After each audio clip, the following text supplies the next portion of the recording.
And we're back. Hello again. Episode 78 of The Horror Guys. I'm Brian. And I'm Kevin. And we're The Horror Guys. Says so right there. Says so over there too. Yeah. Alright, so we've got, what do we got this week? Films? We got horror movies and a short. We got horror movies, surprise, surprise. We're going to talk about them. And a short. Yeah. What are we going to talk about this time? I'll tell you all about them. I don't know, I've forgotten already. Oh yeah, Dead Birds. Dead Birds from 2004. Yes. Scars of Dracula, another classic Christopher Lee as Dracula, and a short film called The Bargain. The Truth About Demons from 2000. And The Color Out of Space. At least one of these is good. We'll leave it to you to guess which one. I guess we're going to spoil it as we go through this. You're going to disrespect Dead Birds. I know you are. Yeah. Okay, maybe two of them are good. Okay. You're going to disrespect The Truth About Demons too, aren't you?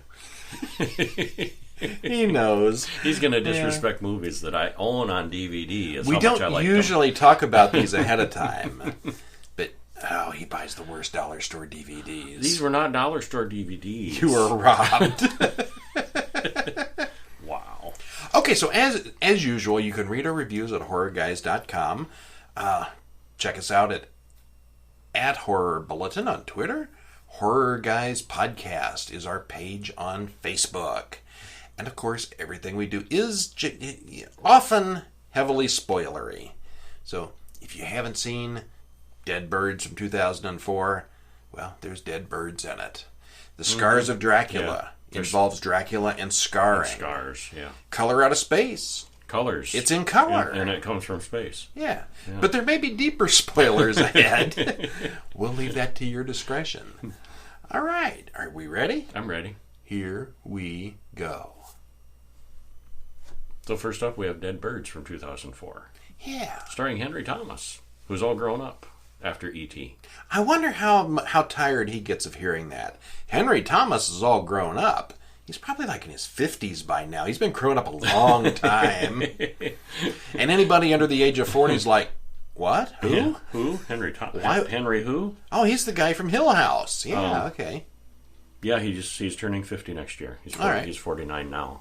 Yeah, but this was 2004, so it's some years ago. Every interview, they bring up that film he did when he was like 10. He was 33 during the making of this one. So yeah, and also Patrick Fugit, who has done some various things, and had a pretty kind of well-known cast. All right, well, directed by Alex Turner, written by Simon Barrett, Henry Thomas, Patrick Fugit, Nikki Acox, Michael Shannon got a small role in it. Yeah, it's not that small. Not top billing. Well, he would get top billing now. He didn't then. Yeah, but it's kind of an ensemble cast. Yeah, a lot of faces you'll recognize. Mm-hmm. Yeah, Isaiah Washington. Yeah. Hour and 31 minutes. We picked this one up on a DVD, and we'll have a link to this one on in the show notes. I didn't look to see if it was available on streaming anywhere. It might be. Yeah, no comment. I bet it is by now. Yeah. Got to be somewhere. Yeah. Probably on YouTube. Maybe, yeah. For free. Just saying. So, did you like this one? Yes. This one speaks to me. That's why I own it on DVD. I've seen it before. This was his first time seeing it. And I liked it then, and I liked it now. So there. Okay. It speaks to you, huh? I give it a solid 8. What does it say when it speaks to you? Yeah, dead birds. I got some dead birds. There's a mention of a dead bird as one guy steps on a dead bird. That's the only thing. That's the only thing about the title. It's symbolic. They're all dead birds. They just don't know it yet. Isn't everyone? If you want to go that way. Well, especially this group of poor folks. They're very dead birds. Okay, well, it's Civil War times in Fairhope, Alabama, and some soldiers go into a bank to make a big deposit. A different group of men come to the bank, and there's a fight outside. The second group kills everyone inside and carries out the heavy bags of gold and makes their escape. And it's very bloody. It's a very bloody movie. Yeah, it's a little more bloody than your typical Western. Mm-hmm. It's not a Western. It's in Alabama. Well, they're on horses. They got cowboy hats. And they all talk Southern, so it's close enough. It's Westernish. And they're on horses and yeah. After a long ride, they finally come upon an old farmhouse with a creepy, too human-like scarecrow outside. A weird creature comes out of the cornfield and attacks. They shoot it, kill it easily enough, but they can't identify what it is. And it is ugly. It is, yeah. As the group explores, we see that the house is huge, old, and apparently deserted. A big old abandoned plantation. Yeah. Time passes and not much happens. The paranoia starts setting in, and everyone starts looking sideways at each other. Because there's lots of gold, and they got to split it up. And the boss man says, no, we're not splitting it up till we get to Mexico. Yeah, this is what happens when you spend the night in an abandoned farmhouse with a bunch of criminals and murderers and 2 big bags of gold. Lots of money. Yeah. Okay, so each man starts experiencing something weird. The first hears a child calling for help from an old well. When he lowers a rope down, the thing inside pulls him in. A girl sees a creepy boy hiding under her bed who runs away before we get a good look at it. The wounded man sees the boy and his father in the bedroom. The father says he put the children where they'll never be found, since they were demons. The night drags on and the paranoia gets worse. Through visions, we find out where the scarecrow came from, we find out what the father did, and we find out where the children are. And then we finally find out about the strange creature that they ran into early in the cornfield. Yeah, well, sums it up. Yeah, and that's kind of... Stuff happens, gore happens, scares happen, yeah, suspense happens. Kind of spoiler-free, actually. Yeah, you get most of that. It's a paranoid drama kind of thing. Yeah. Yeah. Well, it's got a really good ensemble cast, and a nice setting, and a good idea. On the other hand... Nope, not on the other hand. The horror elements... You're not allowed to say on the other hand. Nope. Despite this, the horror elements are pretty poorly used. There's almost nothing but jump scares and flashes of scary children and things that you will literally miss if you blink. I type in my review and I swear I missed 3 ghost sightings. If you blink at the wrong time, you will miss them. Some of them are fast, I do admit. You know there's a loud blast of music, so you know something happened, but you look up and it's like, she's looking under an empty bed. There's a lot of suspense here and a lot of paranoia, but it's really slow-paced and pretty dull, I thought. Not dull. It's not dull. This is your chance. This is your chance. I liked it. I wasn't bored. Okay. Not All bored. right. Not bored. All right. I liked them. I liked these characters. Rooting for these characters, and it's sad for them. And... All right. Yeah. So you'll have to see that one and decide for yourselves. Yes. Everyone should watch that one. Now, which one do we want to do next? The demons or the Dracula? Dracula. Lick the Scars of Dracula. Lick the Scars of Dracula. This is the That's got to be a fetish This video. is follow-up to Taste the Blood of Dracula, right? Yes. So this is Lick the Scars of Dracula? Yeah. Taste the Blood of Dracula we reviewed last week from 1970. Also 1970. This, and he didn't he didn't say more than 30 words in that film because he was saving up all his words for this one. He does have a lot of dialogue in this one. Yeah. Same year, Christopher Lee again, Hammer again, takes up right where the other one left off. Directed by Roy Ward Baker, written by Anthony Hines, stars Christopher Lee, Dennis Waterman, Jenny Hanley, and it's got Michael Ripper in there, and it's 1 hour and 35 minutes. Link in the show notes. And here's the trivia for it. The cover for the DVD, I swear that's Nicolas Cage and not Christopher Look Lee. a lot like him, yeah. If you're watching it on YouTube, check I'll put the cover on. Check the artwork out. Yeah, it looks more like Nick Cage than it does. once you see that, you can't unsee. I don't even know if he was even born in 1970, but it could be him. Did you like it? Yeah, overall, a little bit silly with the bat, but yeah, overall, I was entertained. Suddenly he has this very, very handy bat familiar that it does all kinds of useful errands for him. Yeah, and including reanimating him because you're about to start the description. Yes. Yeah, the bat is suddenly, a little over the top. Suddenly, never in the other movies has he had this bat, who's his right-hand man. This is also actually the first Dracula movie with Christopher Lee where he really does anything. He did a lot more. He did a lot in this one. Yeah. In most of the other movies, he just stands around, looks creepy, hisses, and bites people. Some of the movies, he never even spoke. Some of them, he didn't say much. Others, he's just randomly killing from the shadows. And this one, there's a story, and he does stuff. If you can get over the fake bat, this might be the best of them. I liked this one a lot. Yeah. Just because Christopher Lee does things. Yeah, he's more Dracula-ish. Or maybe less Dracula-ish. Doing Dracula stuff. Well, we start out with a camera shot of Dracula's castle where a bat flies in, and for some unexplained reason, it drips blood on the ashes of Dracula. And the ashes are right where we left them in the previous movie, Taste the Blood of Dracula, on the altar where he turned to dust again. Dracula is instantly rejuvenated and resurrected, and this is like 2.5 minutes in, and then the credits roll. And he says, "Thanks, super bad, I feel better." Pretty much. No, he doesn't really. Why was the bat? He doesn't really say that, but was the bat bleeding? I think it drank some blood from somebody and erped it up on him, regurgitated it. So last film was Taste the Blood of Dracula, and this is Puke the Blood of Dracula? For the bat, yeah. Yeah. Yeah, I think that's just what it was doing. Probably from people in the village, somebody in the village, because, What few were left? Yeah. Okay, so just a few drops that a bat could manage to spit out regenerates Dracula. And all his clothes. Instant Dracula, just add blood. Dehydrated Dracula. Yeah, that amount of... They should give, like, little vials out at the carnival. Yeah, if it split it up, like, does each little, or does it take the whole pile of ashes to, Some of it always ends up blowing away. If you divvied it up in half, would you get 2 little Draculas? If you added a little blood to each one, and you get little 3-foot tall Christopher Lees? I want to know. I want to try this. Well, we see a man carrying the dead body of a girl with bite marks on her neck. Or should we say, the Scars of Dracula. The villagers have had enough, and, led by the landlord of the local inn, they march on the castle in the late daylight hours. Rebel, rebel, rebel, rebel. Yes, the peasants are revolting. They certainly are. They trick Dracula's servant Clove into letting them in. This is not a smart man. Clove spelled with a K, not with a C like the spice. Well, one of the earlier Dracula films with Christopher Lee had a Clove servant also. Different actor, though. Yeah. This one is Patrick Troughton, Doctor Who, the second.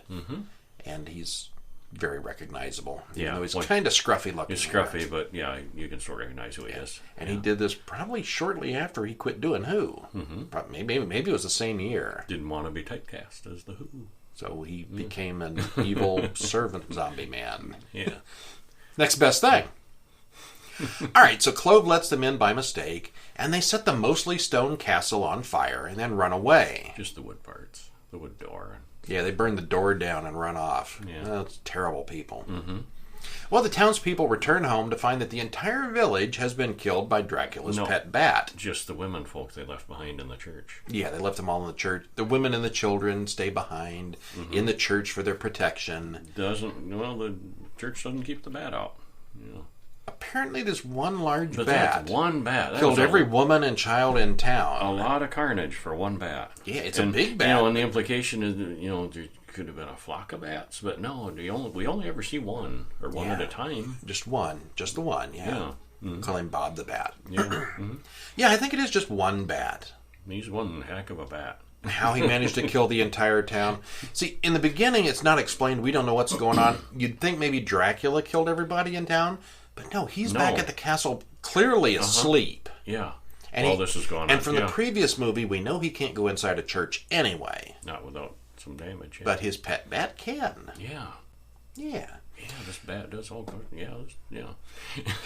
So the entire all the women and children in the village have been killed. They're all mutilated and scarred with the Scars of Dracula. Yeah. They had to rub that in twice in the film. Paul is having sex with Alice and Mrs. Sarah, his brother Simon's fiancee's birthday party.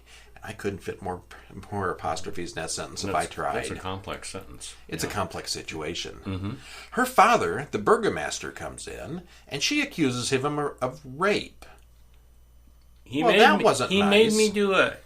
Even though she was just talking to him about, you're the best ever. He did not make her do it. She's a bad girl. She falsely accuses him of rape, but that's okay because it's the 70s and everybody did it. Well, her father doesn't appreciate it and screams for his arrest. The guards raid the party, and Paul hops on the back of a carriage to escape. The horses get out of control, and he gets knocked off the wagon in the middle of the woods. Yeah. Yeah. No politically correct statements on, false accusations of rape or anything? Because it's clearly false. Oh, yeah, it is. Yeah, it clearly is, yeah. And he spends the rest of the movie on the run from the cops. And she never gets her comeuppance either. No. We never see her again, do we? We don't. No, that was it. Yeah. Okay. Yeah. Clearly not a modern movie. Yeah. All right, so Paul walks to an inn for somewhere to spend the night. And it turns out it's that same landlord that we saw earlier attacking the castle. There's a girl at the inn that he charms into letting him stay. The landlord throws him out, and Paul goes to the castle for a place to stay. The only other place. He's warned against it, but where else you going to go? Yeah, what you going to do? Sleeping outside in the shadows or something for a couple hours rather than go to a dangerous castle up on a mountain where you've been warned not to go? Oh, just superstitious village folk. He didn't believe that. Yeah. He didn't believe it was a problem. Yeah. Well, Paul gets there and meets Tanya, who lets him in. Dracula shows up, and they have an actual conversation. Dracula offers Paul some wine. Clove shows Paul to his room, and Dracula dines on Tanya. Afterwards, Tanya and Paul have sex without using their teeth. Just the normal kind. Right. He goes to sleep, and she tries to bite him, but Dracula intervenes and stakes her to death. And she does have fangs, but at one point we distinctly see her in a mirror, so she's not full vamp yet. We do, definitely. That mirror was there. Mm-hmm. That was not an accident. That mirror was too obvious. Yeah. So yeah, that was not a glitch. So she's a tweener. Yeah. She's not quite a. Yeah. But the stake works either way. You stake a human, that works too. And as far as the fire at the castle, You never see any damage. Dracula apologized at one point, about the inconvenience for, after the fire and due to the fire, and he mentions it again some other time. And they show the door is still intact. It's kind of charred, I noticed. And there's like other wood by the door is a little charred. It's not like they did any real damage to the castle. Furniture in the dining room all looks really nice. Yeah, the bedrooms are fancy. They didn't get in and burn anything, but he mentions it a couple times. Maybe it smells like smoke. Yeah, maybe. Yeah. Yeah. Peasants try to burn down your door, see if your house don't smell bad. Yeah. Well, Paul tries to escape that morning and ends up in Dracula's bedroom, watching as Drac sleeps in a coffin. It's a room with no doors, only accessible from high up on the castle wall. You got to be a vampire or have a rope to get in here. Well, he had a rope, but then Clove hauls it up. And, So he's got no way out of the room. Mm-hmm. Well, Doomed. his brother Simon and fiancée Sarah start looking for Paul in the countryside. Clove dismembers what's left of Tanya and burns her parts up in a tub of acid. He finds the photograph of Sarah that Paul had in his pocket, and he likes her a lot. He likes her a whole lot. Yeah, there's a lot of stalkers in these old movies. She's so pretty. Yeah. And I think he was wanking to her picture. I think that is the implication. That one scene yes. was the implication that he was pleasuring himself. Yeah. I mean, it wasn't graphic at all. Didn't see it, but that was certainly the implication. Yeah, it definitely was. Yeah. There's very little real. Well, there was sex earlier. There were a couple sex scenes. Yeah. Again, very 1970s, non-graphic. But definitely, yeah. Well, Simon and Sarah finally make their way to the castle. They meet Dracula, and Sarah soon finds herself locked in a bedroom. Dracula comes in after her, but sees her cross and runs away and backs off. He calls in Clove to remove the cross, but Clove sees her face. Oh, she's the one in the picture. She's so pretty. And refuses. He won't do it. Yeah. Simon finds Sarah's picture in Clove's room, where he'd been doing who knows what with it. Clove warns him to leave before Dracula gets them. Simon and Sarah steal a carriage and ride away back to the village. Dracula seriously burns Clove as a punishment. The Scars of Dracula. Yeah, Clove's back is all scarred up. Yeah, scarred up from previous punishments. He pulls his shirt off and he's a mess back there. Whipping or burns or, something, whacking with a sword or... Actually, it looks like maybe have all been burns after we see what they do to him. Yeah. Pulls a sword out of the fireplace and touches it to his back. That's 3 different references to scars in this movie so far.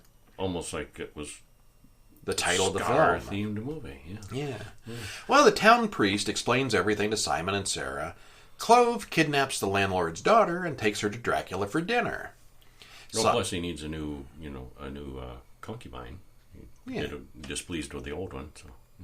Simon talks to Clove. Well, I don't think that's really what he wants, because she doesn't last long. Just dinner, you think? Yeah, okay. he gives her to Clove to Oh, yeah, that's right. dispose of afterwards. This was just a food situation, not a companionship. Yeah, hungry. Yeah.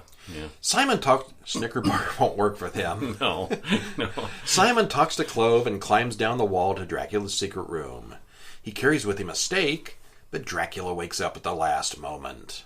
Well, I don't think it was necessarily even that he was awake. He was so powerful he was hypnotizing him while he was still... He was just laying there, while he was still asleep, yeah. Yeah. And zonked him out until it got dark, and then he could truly awaken. Yeah, laying there with his eyes glowing. Mm-hmm. Yeah, I think that... Yeah, you're right. Mm-hmm. Well, meanwhile, a vampire bat kills the priest in town that was protecting Sarah. The same bat. Yeah. Sarah runs through the woods towards the castle, and Simon then finds Paul's body in Dracula's room. He's not alive anymore. Sarah gets to the castle, and Clove wants to help her.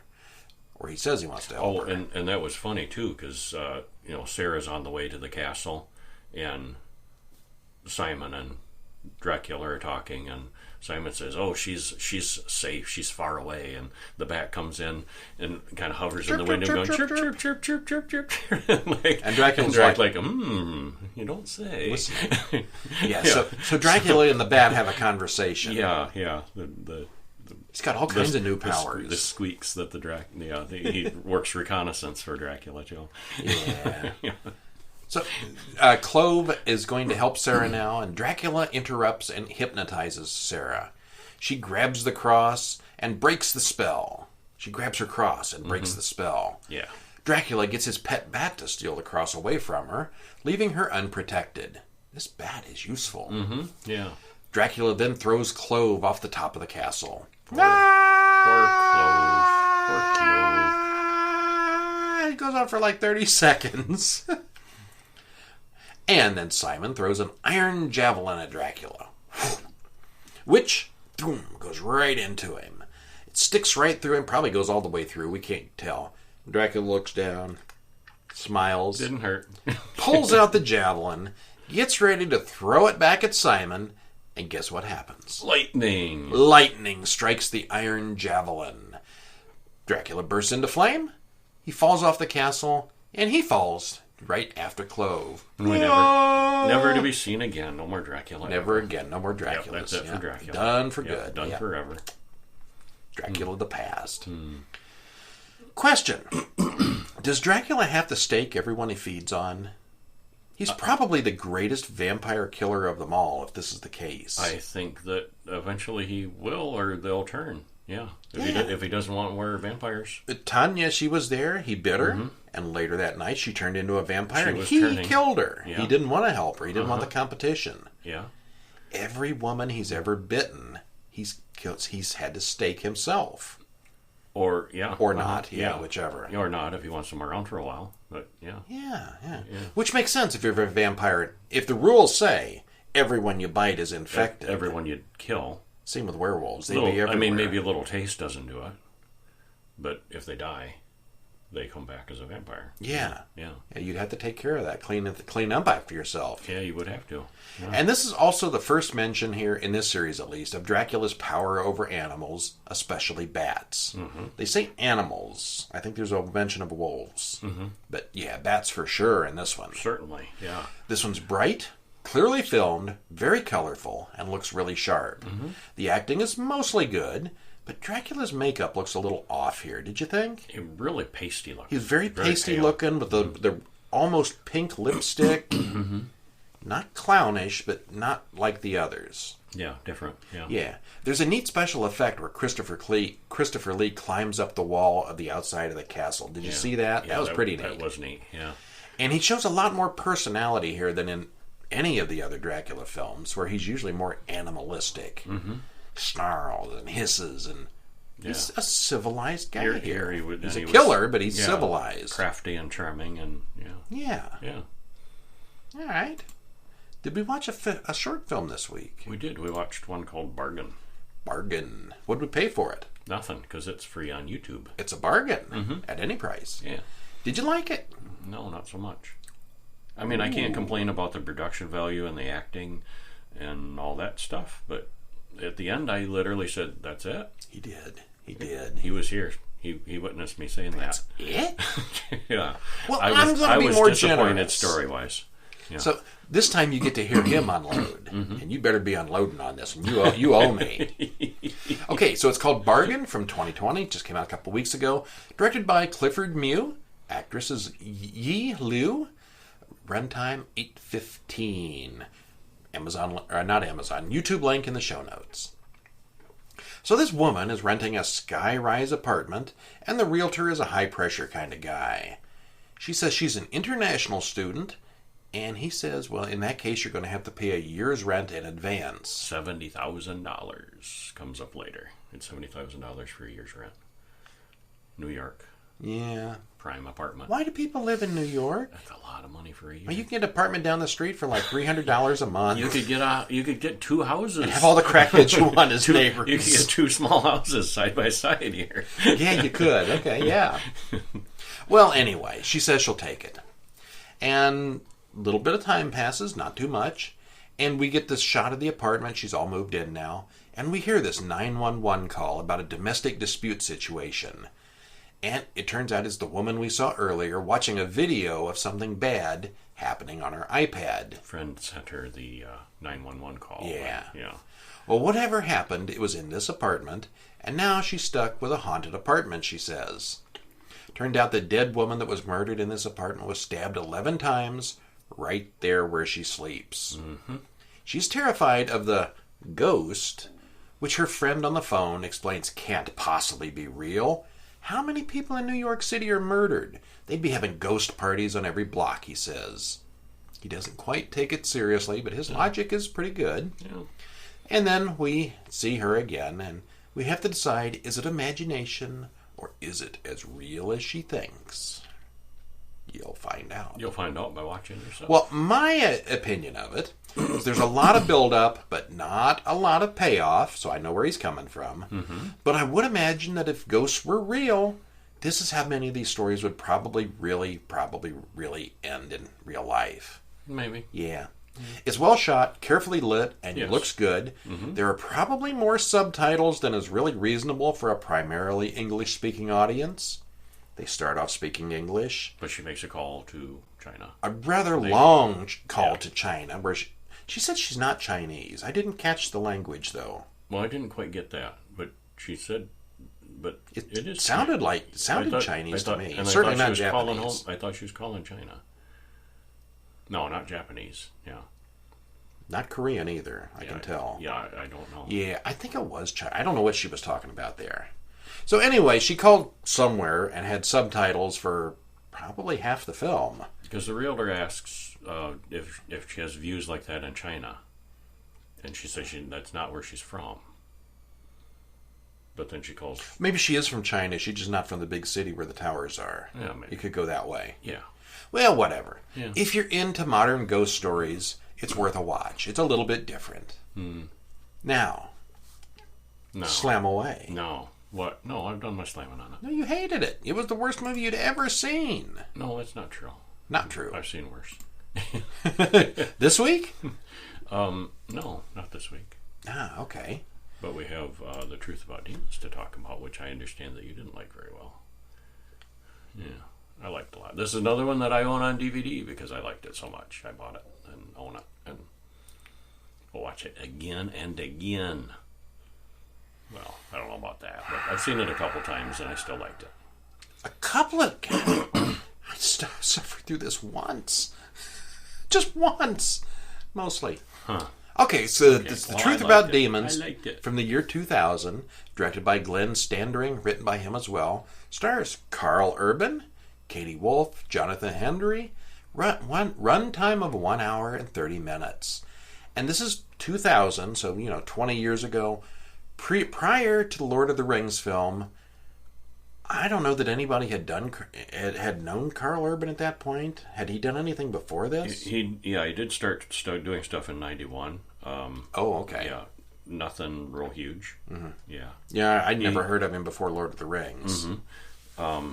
But he's Australian. There's no reason I would have. Yeah, but single episodes of TV series. He had his first one was a recurring role in a show called Shark in the Park, where he was in 6 episodes. Shark in the Park? Yeah, probably. Yeah. Okay, yeah. He was on Xena Warrior Princess. Had a 12-episode run as Julius Caesar. 12 episodes? 12 episodes of Xena Warrior Princess. I didn't watch very many of those. I certainly don't remember that. And then not long after that was Lord of the Rings, and then he was famous after that. Yeah. Then they could no longer afford him for TV shows. Yeah. And a shout out for the Amazon Prime show The Boys. Yes. He's the main star of that, and it is really good. If you like superheroes, it's really good. If you like a different view. A dark, grim, depressing, violent telling of superheroes. Yeah. And gray area, who's the good guys and who's the bad guys for sure in that. Yeah, it's very good. Yeah, you should check that out. Yeah. The whole premise is, what if the Justice League were really a bunch of jerks? Yeah, mostly jerks. Yeah. Heavily jerky. Yeah, not entirely, but murderers and so forth. Yeah. Okay, but the truth about demons starts out with anthropologist Harry Ballard is working in his office when his assistant Johnny tries to scare him, but it doesn't work. This seems to be a game they have gone back and forth trying to scare each other. Mm-hmm. Harry is a researcher into cults and covens. He receives a package in the mail that's dripping blood. It came from one of the cults. Well, it's a videotape, and on the tape there's a bald man talking to a group of cultists, and he says they're going to show Harry the truth behind demons. Johnny freaks out, but Harry isn't worried because the tape is a year old. Yeah. Was that ever explained? No, not Why really. A year? Okay. No. Forgot to set the date on the VCR. I know mine always says 12 noon anyway. So on his way out of the building that night, a woman with too much makeup asks if he's seen the sorcerer, and then asks if he got the video. Mm-hmm. Have you seen the sorcerer?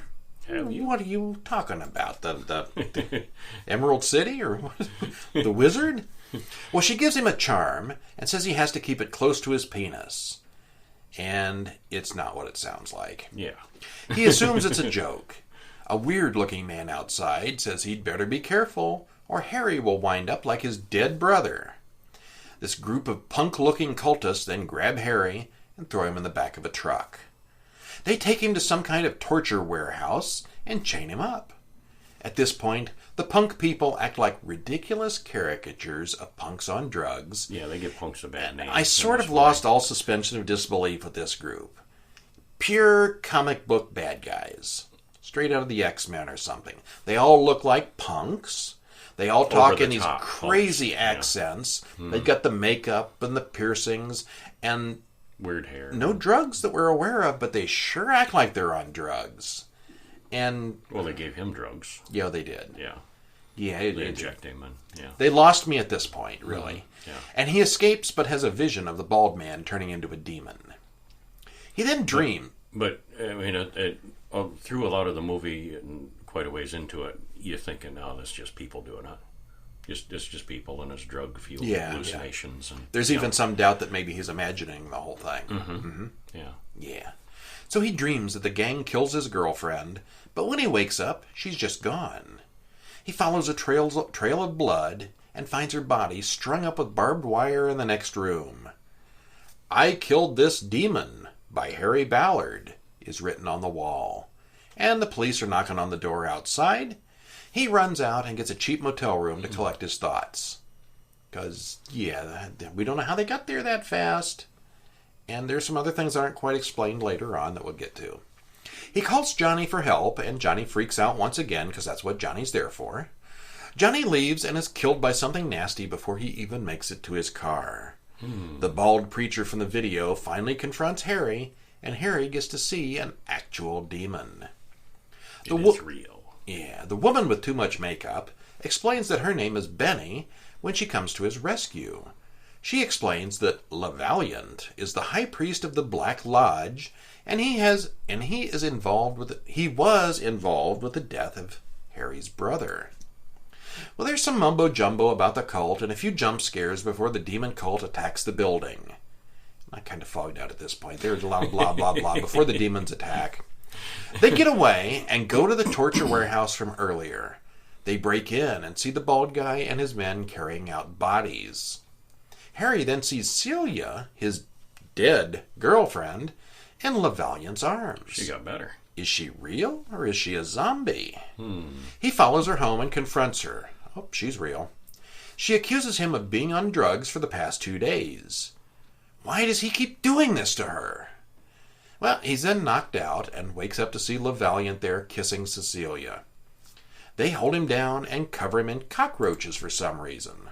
Okay, all right. They come all coming out of his mouth. Iggy. It's kind of a gross scene. Iggy, yeah. Unless you like cockroaches, and then that was offensive. I'm sorry. LaValliant pulls out Harry's heart. What? Yeah, he pulls out Harry's heart. Yeah. But Harry doesn't die. Doesn't really hurt that much. Benny then frees Harry, and they go home and have sex. How Harry has sex with no heart is a mystery, but he does. Apparently he's pretty good. Yeah. He has a dream where his dead brother tells him to just believe in himself to beat LaValliant. It's like you healed Just 3 times. believe in yourself. You can do it. Harry pulls his chest open to demonstrate that he's grown a new heart. Yeah. He believed in himself. Because he believed in himself. Yeah. Tried that trick at the hospital. Suddenly, CGI demons appear, and they tear LaValliant apart. For reasons. Turn on him. The police arrest Harry, and he just laughs and pukes up cockroaches. Celia comes in as his lawyer, and she wants to know what power Harry has. Okay. She says that he was the one who killed... She says that she was the one who killed Harry's brother last year. But then she leaves, and Harry and Benny are committed to a mental hospital at the end. Yeah. Okay, how did Celia get strung up with barbed wire, dripping blood, all by herself in the apartment with the police on the way, and then they didn't break in and find her like that? That was all faked. There weren't police? No, the police were real, I think. You don't think the police broke down the door and found that mess? No. And found her? No, I think that she faked that. She wasn't really dead. No, she wasn't really dead. No, Yeah. she was alive. Yeah. They'd have still found her, though. Well, she wasn't real. Yeah, but she got down and answered the door. Sorry, police, I'm covered in blood and barbed wire, and there's murder said, notes written on the wall, but I'm just playing. Yeah. Because, magic powers. That wouldn't go in a file somewhere. I don't think she cares. Well, Carl Urban does a really good job here, but he's the only one. The villain's acting abilities are comic book level bad, and not in a good way. All of the villains look like something out of a 1980s version of a punk, goth, underworld, Matrix-style nightclub. These guys would have been great in the Matrix. Except they're just weird here. Weird for the sake of being weird. If you're ever out on the street and you want to find out who's the vampire, just look for the weird punk. He's the one. Except for Benny, who wears the most ridiculous makeup I have ever seen on a character we're supposed to like. Crack whores on the street have better looking makeup, and they're more stable as well. She's just weird. Yeah. Weird for the sake of being weird. It was a fairy tale. Would you trust your life to somebody who looked and acted like that? Yeah. No. Yeah. It was a fairy tale. It was yeah. Yeah, okay. Yeah. The cultists want Harry's soul, but at no point do they actually try to take it, even though he's captured, confronted, and tormented by the cultists numerous times. What are they waiting for? Kill him already! Toying with their food. No, they just want to toy with him for an hour and a half. Cat and mouse. LaValliant makes long, pointless speeches about creepy-sounding stuff, but he's pretty hard to take seriously because he doesn't do anything. The music was bland, the lighting was dim, and everything was lit in dull brown color that made it visually kind of uninteresting. It could be the cheap DVD we had. It was certainly not high def. No, it wasn't. Yeah. Yeah. But still, there were a lot of good ideas here. I can imagine whoever wrote this, it might have made an interesting book. But it's really hard to get over how stupid all the characters except Harry looked. Valiant, bald mustache. Yeah, he's got the evil sorcerer look going. He's okay. Harry, he's normal. He's the main guy. Everyone else is a freak. You can make me cry. There's little to no special effects or creature shots here until the very end, but that's not necessarily bad. The story really is more about the cultists and the psychology of it than the actual demons. Mm-hmm. Yeah. Yeah. All right. Yeah. Okay. So, check this one out for yourselves too. See what you think. And contact me and tell me how much you like it. How much you enjoyed it. we'd like to hear your opinion one way or the other. We really would. Okay, and then we watched, did you see a colorful movie this week? The Color Out of Space? The Color Out of Space. That's the one. It's a real color. Well, it's not. Magenta is not a real color. Technically, scientifically speaking, they use a lot of magenta as the main color. And scientifically speaking, it doesn't exist on the spectrum. It only exists because our eyes interpret that mix of red and blue, and we see magenta. There's plenty of magenta here. There is, yeah. It's a very brightly lit movie. Colorful. Very colorful. Yeah. Yeah. Okay, so next up we've got the color, I keep wanting to say the color purple. No, well, the color out of space. Directed by Richard Stanley, written by H.P. Lovecraft and Richard Stanley, stars Nicolas Cage, Jolie Richardson, and Madeline Arthur. Hour and 51 minutes. And, hey, Nick Cage gets to be in a movie with weird colors in it again. What did we just review Mandy last week or the week before? This one has colors again. It's a double feature. We've seen it available with Mandy and The Color of Space, and both covers look the same. Because of the colors. The weird magenta coloring, yeah. Mm-hmm, yeah. I don't know if they were made at the same time, but clearly Close, there's some relationship going on there. Uh-huh, yeah. Did you like it? I did. I loved it. Yeah. Yeah, I thought it was really good. Yeah. And I thought that it is a testimony to Nicolas Cage's versatility as an actor. Because in Mandy, he's kind of a badass lumberjack, vendetta kind of killer guy. Mm-hmm. And here he starts out kind of wimpy, but he changes halfway through in that. Yeah. And here he's a dad. A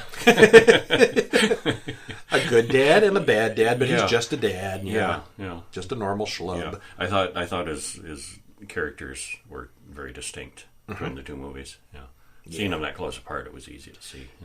Yeah, if you like seeing Nicolas Cage spaz out and do his rants and screaming and freaks out, he's got a couple of good ones in this one. Yeah. He didn't so much in Mandy. He just turned John Wick on that one. Yeah. Killing everybody. Uh-huh. This one, not so much. Mm-hmm. All right, well, credits roll as we see shots of creepy, cloudy, foggy woods.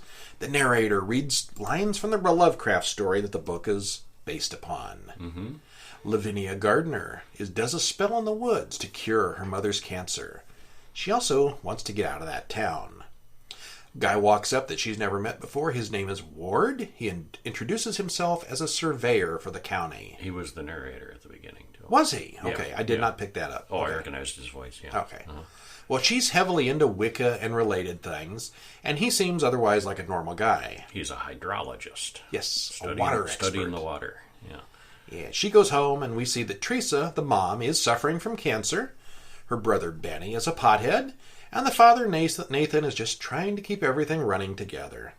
The littlest brother wants to see stars by looking down on a well, and we see, for some reason, it's Chekhov's wine cellar, that he has a wine cellar in the basement. Yeah. Which... You were going to say something? No. Okay. That night, we see them all in bed asleep. The dog starts whining and things start vibrating. A bright light comes on outside, and all the animals go crazy. They've got alpacas, they've got a German shepherd, and they've got 3 kids. Mm-hmm. They all rush outside to find the glowing meteorite has landed in their backyard. It smells undescribable. Turn on air conditioner upstairs. Alexa, stop. She does that. You sure it was your reminder? Yeah, but she doesn't turn off afterwards sometimes. It smells undescribable. Yeah, but only to him. Yeah, he's the only one that smells it. Yeah. Nobody else... I don't smell anything. Yeah. Yeah, so it kind of affects everybody differently. Mm-hmm. And Jack, the little boy, seems to be in shock, but he recovers pretty quickly. Well, the sheriff comes out, and he doesn't smell it at all. Ward says it's just a meteorite because they needed a scientist to tell us this. Yeah, actually, that was kind of funny. That's a meteorite. We got no idea what this is, and he comes out, oh, that's a meteorite. Oh. A rock that fell from the sky. Yeah, we don't know what it is. I mean, it's not an alien, it's not a flying saucer, it's not a nuclear missile, it's a rock. I mean, it's a weird glowy rock, but it's a rock. And they all gather around this glowing rock, not even realizing it could be radioactive or something. But let's all circle around and touch it. Yeah, it's hot and it's letting off vapors and glowing. Brilliant people here. Yeah. So Ward then meets Ezra, a crazy old man who's a squatter on their farm. It's never really explained why. I think he was there first, and Kind they of a just never hermit. kicked him off. Yeah. Yeah. Okay. It's a big property. Yeah. Yeah. It comes up in conversation that they all drink water from the well, and sometimes the water is just a little off. It's especially off today. Yeah, it looks like Brackish, brown. yeah. Yeah. Well, Ward takes a water sample and later on finds something unusual with the water. It starts storming and lightning strikes the meteorite repeatedly. It attracts the lightning. After the rain, Ward starts seeing strange colors in the woods and his car starts all by itself. The next morning, the meteorite is completely gone. It's vanished into the earth, but strange flowers have appeared. Teresa is cooking food in the kitchen and accidentally cuts her finger off. Kind of in a trance. Yeah, she's zombied out there for a minute. Mm-hmm. But she's got cancer, she's on drugs, so there's no reason to think it's anything supernatural or weird. It's just accident. So she and Nathan rush to Arkham Hospital, which is over an hour away. To reattach her fingertips. Yeah. Well, Jack starts talking to voices he hears from the well. His friend. Yeah, his I'm friend playing in with the my well. friends. He also starts drawing pictures of an oddly colored monster. He sees the light and the strange insects in the bottom of the well. Ward then stops by to tell him not to drink the water, and then he goes to see Ezra to tell him as well. Ezra hears them under the ground also. And he's kind of crazy. Well, he's kind of typecast as a crazy old pothead. Tommy Chong, yes. Who really is a crazy old pothead. He's a crazy old pothead in this too, yes. Typecast. A little bit, yeah. So he's even recorded them on a tape player. Ezra says they came on the rock. Yeah, and Ward only hears static, but Ezra says he can hear voices. I think he They're hears all the talking. whistling too, maybe, but it's Well, not voices. something, but yeah, he doesn't think it's anything that weird. And Ezra's Yeah. like, oh, it's them, it's voices, it's them, they're talking. Yeah. You can hear them. So he talks crazy, and Ward leaves him alone. Then on the way back from the hospital, Nathan almost runs over Ezra's mutated cat on the way home. Weird things have been happening back at the farm. Nathan gets home and blows up at the kids for being a pain. He goes to take a shower and finds a jellyfish-type thing in his shower and a rash on his arm. The family starts arguing more and more. The garden starts out putting out huge but strangely formed fruits. They're like these really big but puckered up tomatoes. And peaches too. The peaches ripened way sooner than he was expecting. Yeah, all did. But he tries to eat them, and they taste just awful. And the tomatoes are and this brings up Nick Cage freak out number 1. Freak out over the peaches and the tomatoes. Well, then Nathan drinks himself to sleep. Jack and Benny sit outside and watch the strange landscape, and Lavinia starts cutting herself and does a spell. Benny and Jack then go into the barn to check on the alpacas, and apparently these kids have never seen The Thing before. Ew, yeah. The Thing. This is right out of the John Carpenter's Well, now they have seen The Thing. Jack and Teresa are then shot by the colored energy beam, and they're hurt bad. It's not the kind of thing 911 can fix, but the car won't start, so the hospital's not the answer anyway. And the phones aren't working. They just get weird screechy whistles and noises when they try the phones. Yeah, so there's lots of stuff for Nick Cage to scream and rant about at this point. Mm-hmm. Nathan shoots the thing in the barn repeatedly, while Teresa/Jack absorb each other in the bedroom upstairs. Nathan then tries to fix Teresa/Jack the same way he solved the alpaca problem, but he can't do it. Benny decides it's a good idea to climb down into the well looking for the dog, who clearly isn't really down there. Well, we know that, but he thought it was. But he looked down there and there's nothing. But he could hear it. No, he could see. He said he could see it down there. As he got closer, he said, I can see him moving. Okay. We didn't see him moving. And it sounded like the dog, and yeah. Well, as he crawls down the well, the funky color gets him. Yeah. Surprising no one. Yeah. Ward and the sheriff drop by, and they know something is wrong right away. They meet Nathan, who has completely lost his mind. Pretty much. Meanwhile, Lavinia is being attacked by the Thing up in the bedroom. The sheriff then blasts the creature, and Ward rescues Lavinia. Nathan gets shot in the back by the sheriff. Because it looks like he's about to shoot Ward. Yeah, he's shooting at he's aiming at the well, but the sheriff thinks he's shooting at Ward and kills him. So it's sort of accident. Yeah. The sheriff and Ward then go to check on Ezra. Ezra's been dead a very long time, but he recorded the creepiest message ever for them.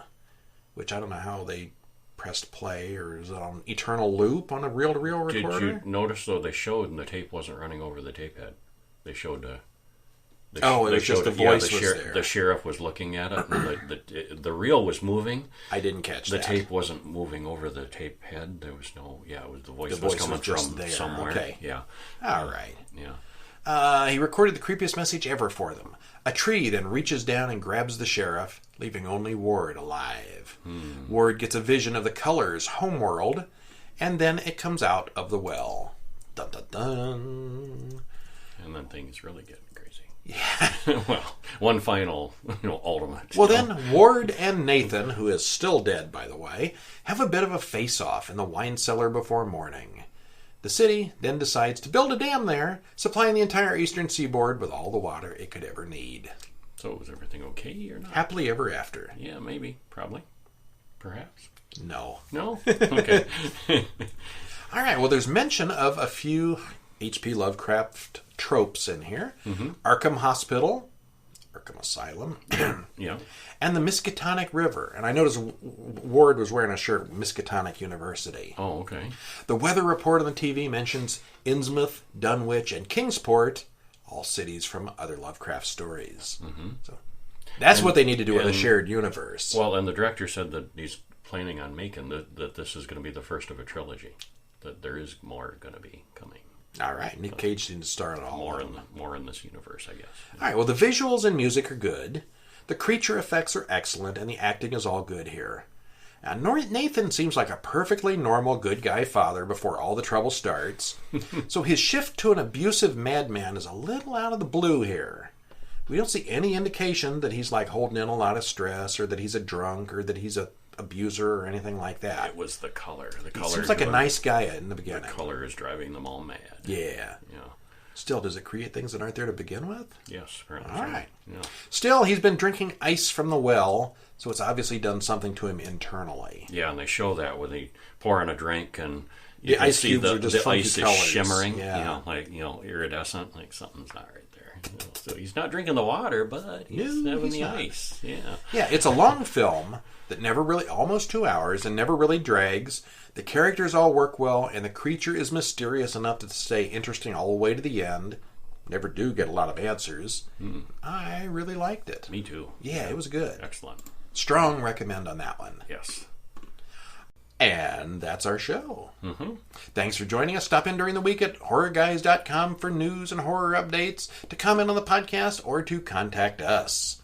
Will we have movies next week? We always do. We will have movies next week. Yeah. We'll be watching some more classics. We'll begin with Revenge of the Creature from 1955. You mean he wasn't dead? He wasn't dead. This is the sequel to Creature from the Black Lagoon from the previous year. Yep. The Vampire Lovers from 1970 Hammer. I haven't seen that. That's the third 1970. Busy year We for were Hammer. a busy year, yeah. Digging Up The Marrow from 2015.